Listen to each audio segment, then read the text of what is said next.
Greek মহাকাব্যের গল্প এবার box অফিসেও তৈরি করেছে মহাকাব্যিক ইতিহাস। ম্যাট ডেমন, টম হল্যান্ড আর জেন্ডারের মতো তারকায় ভরা দ্য ওডিসি ছাড়িয়ে গেছে একের পর এক জনপ্রিয় সিনেমাকে, যেখানে আইম্যাক্স থেকেই এসেছে অবিশ্বাস্য রকমের আয়। সিনেমাটি শেষ পর্যন্ত কত বড় রেকর্ড গড়তে যাচ্ছে জানাচ্ছেন বিস্তারিত Mehedi Hasan.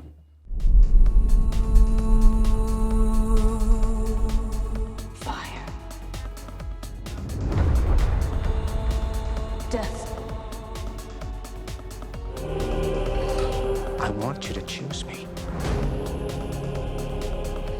The dark knight, inception কিংবা ওপেনহাইমার নয়, ক্রিস্টোফার নোলানের ক্যারিয়ারের সবচেয়ে বেশি আয় করা সিনেমা এখন দ্য ওডিসি। নিজের আগের সব সাফল্যকে ছাড়িয়ে এই গ্রিক মহাকাব্য দিয়ে নতুন ইতিহাস গড়েছেন তিনি। তবে সিনেমাটির রেকর্ড যাত্রা এখানেই শেষ হচ্ছে না। ইউনিভার্সাল পিকচার্সের ব্যানারে নির্মিত প্রায় ৩ ঘন্টার সিনেমাটি বিশ্বজুড়ে আয় করেছে $135 কোটি 20 লাখ। এর মধ্যে উত্তর আমেরিকার প্রেক্ষাগৃহ থেকে এসেছে $51 কোটি 60 লাখ, আর আন্তর্জাতিক বাজারে সিনেমাটির আয় ছড়িয়েছে $83 কোটি 50 লাখ।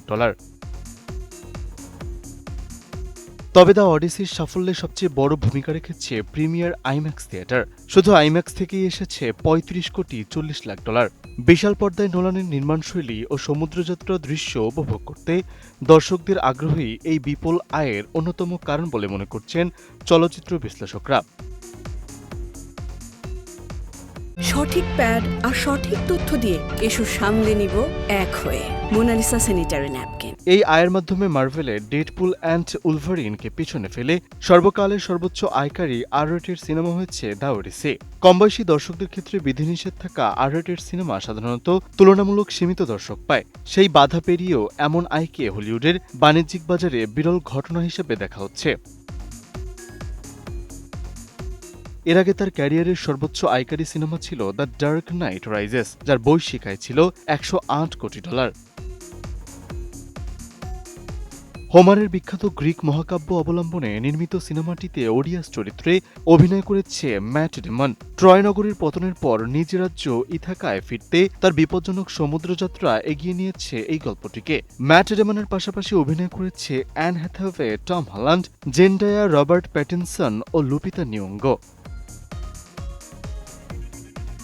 চলচ্চিত্র বিশ্লেষকদের ধারণা, প্রেক্ষাগৃহের প্রদর্শন শেষ হওয়ার আগে সিনেমাটির আয় $150 কোটি ছাড়িয়ে যেতে পারে।